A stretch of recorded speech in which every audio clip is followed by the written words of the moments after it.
আম্মাজান খাদিজার জীবনী থেকে আপনি শিক্ষা গ্রহণ করেন। এখন আমাদের অবস্থা হলো রাতের 8টার পরে যদি আমার স্বামী ঘরের দরজায় আসে, আমি বলি রাত 10টা বাজা দিয়েছ, 12টা বাজা দিয়েছ। রাত 10টার সময় যখন আসে তখন ঘরের দরজায় এসে ডাক দিতে দিতে স্বামী পেরেশান হয়ে যায়। যাও ডাক দিতে দিতে যখন বিবি ঘুম থেকে উঠে, উঠার পরে স্বামীকে আবার উল্টা পাল্টা কথা বলতে থাকে, স্বামীকে ধমকের স্বরে কথা বলতে থাকে আর বলতে থাকে রাত 12টা বাজাইয়া দিয়েছ, আমি কি ঘুমাইব না? এত রাত তুমি কার সঙ্গে কি করছিলা? এভাবে স্বামীর সাথে খারাপ আচরণ করতে থাকে। না এ না এ বোন, কপাল খারাপ বানাইও না। তোমার স্বামী যদি তোমার প্রতি সন্তুষ্ট থাকে, আমার আল্লাহ তোমার প্রতি সন্তুষ্ট থাকবে। তোমার স্বামী যদি তোমার প্রতি অসন্তুষ্ট থাকে, আমার আল্লাহ কিন্তু তোমার প্রতি অসন্তুষ্ট হয়ে যাবে।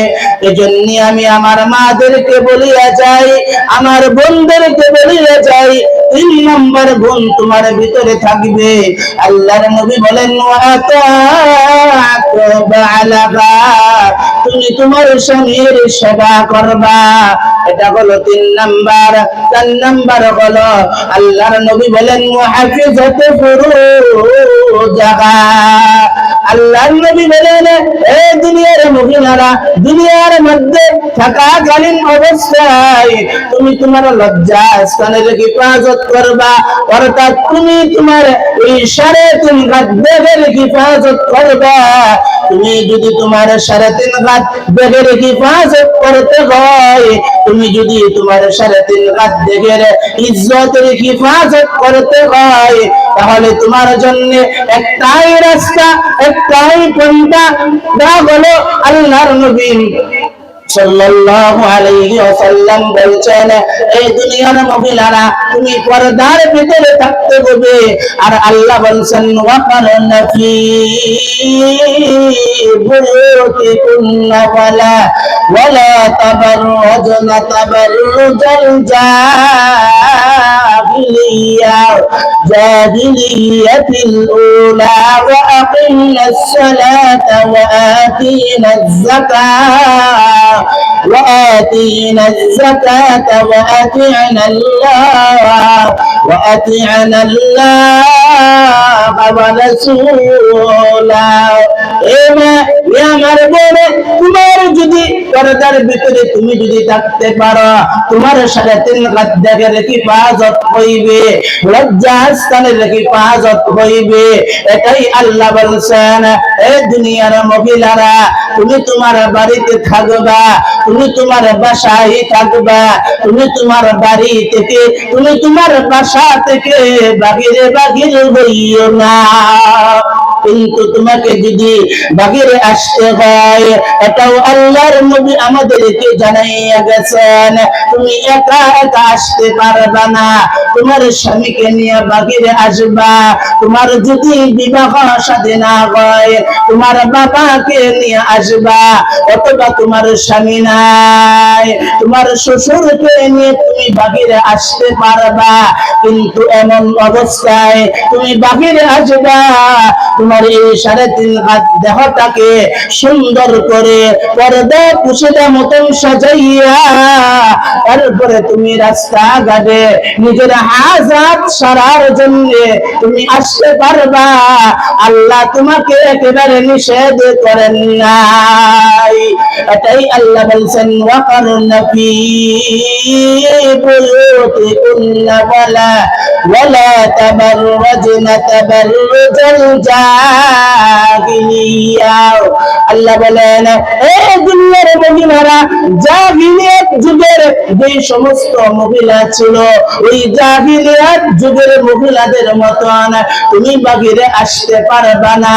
জাহিলিয়াত যুগের মহিলাদের মতন তুমি বেপরদা বেহায়ার মতন বায়ুস্মির মতন রাস্তাঘাটে আসতে পারবা না।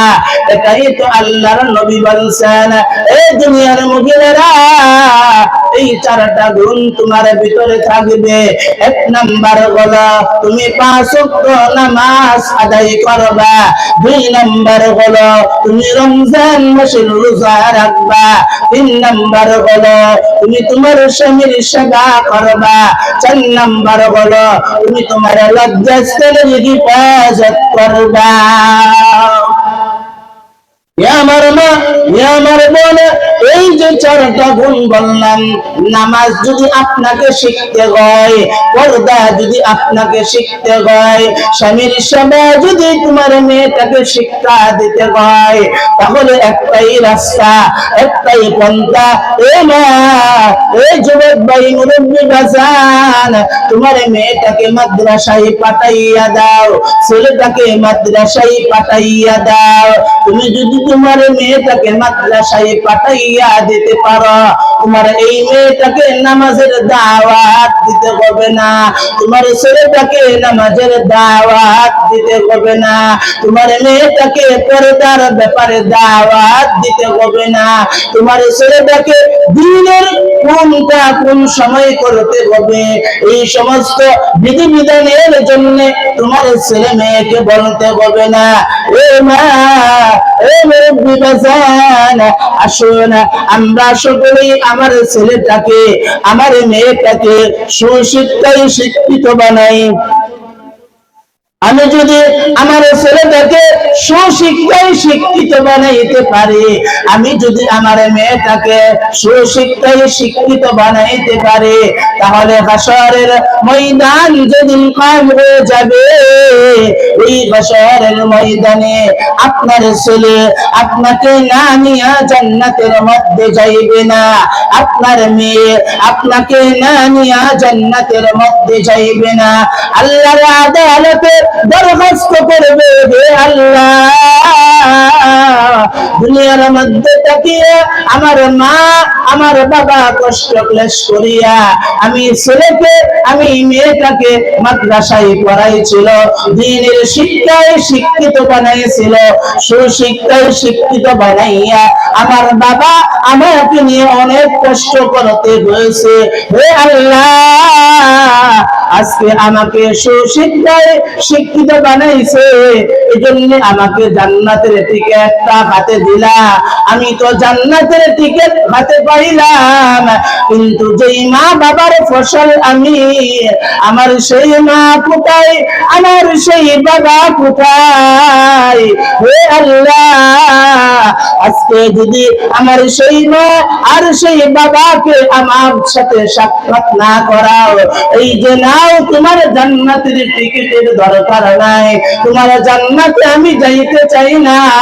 হে আল্লাহ, আমার ওই মাকে এনে দাও, আমার ওই বাবাকে এনে দাও। এ যুবক ভাই, মুরব্বী বাজান, আল্লাহর কাছে আপনার ছেলে মেয়ে দরখাস্ত করতে দেরি হবে, আমার আল্লাহ আপনি মা বাবাকে, আপনি স্বামী আর স্ত্রীকে সন্তানের সামনে হাজির করতে দেরি করবে না। এজন্য আমি আমার পর্দার আড়ালের মাদেরকে বলিয়া যাই, পর্দার আড়ালের বোনদেরকে বলিয়া যাই, যুবক ভাই, মুরব্বী বাজান, আপনি এই সন্তান দিয়া জান্নাত কামাইতে পারবেন, আপনি এই সন্তান দিয়া জাহান্নামও কামাই করতে পারবেন। আপনার সন্তানটাকে যদি সুশিক্ষায় শিক্ষিত না বানান, আপনার মেয়েটাকে যদি দ্বীনের শিক্ষায় শিক্ষিত না বানান, হাসরের ময়দান যেদিন কায়েম হয়ে যাবে, এই হাসরের ময়দানে আপনার ছেলেকে আপনার মেয়েকে আল্লাহর দরবারে হাজিরা করা হবে। আল্লাহর দরবারে হাজিরা করার পরে আমার আল্লাহ বলবে, হে আব্দুর রহমান, হে আব্দুল করিম, ও রকিবা কারিমা, দুনিয়ার মধ্যে থাকিয়া তুমি নামাজ পড়েছিলানি, তুমি পর্দা করেছিলানি, আমি আল্লাহর বিধিবিধান মানিয়া চলছিলানি, কোরআনের শিক্ষায় তুমি শিক্ষিত হয়েছিলানি, এমন অবস্থায় এ মা, এ বাবা, আপনার ছেলে মেয়ে বলবে না আমি আমি তো নামাজ পড়ি নাই, আমি তো পর্দা করে নাই, আমি তো কোরআনের শিক্ষায় শিক্ষিত হতে পারি নাই। এমন সময় আমার আল্লাহ ওই সমস্ত নাফরমান বেনামাজি বেপরদা ওয়ালি ছেলে মেয়ে যারা হবে এদের ব্যাপারে আল্লাহ দূষণ দিবে, ইনতালিকু বিআবদাইনি ইলান নার। এ রহমতের ফেরেশতারা যা, আমি আল্লাহর নিয়ামত খায়া, আমি আল্লাহর নাজ নিয়ামত ভোগ করিয়া, আমি আল্লাহর সবকিছু নিয়ামত সবকিছু খাইলো, খাওয়ার পরেও আজকে নামাজ পড়ছে না, পর্দা করেছে না, আমি আল্লাহর বিধিবিধান মানিয়া চলছে না। এই রহমতের ফেরেশতারা এদেরকে জাহান্নামের মধ্যে পাঠাইয়া দে। এ না, এ মুরব্বি বাঁচান।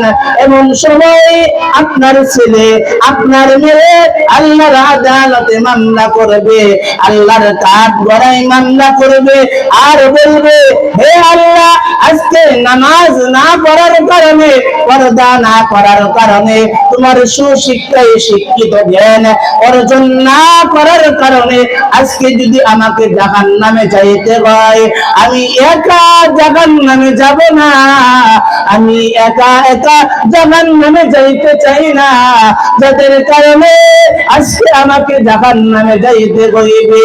এরা হইল আমার মা, এরা হইল আমার বাবা, এরা আমার অভিভাবক ছিল।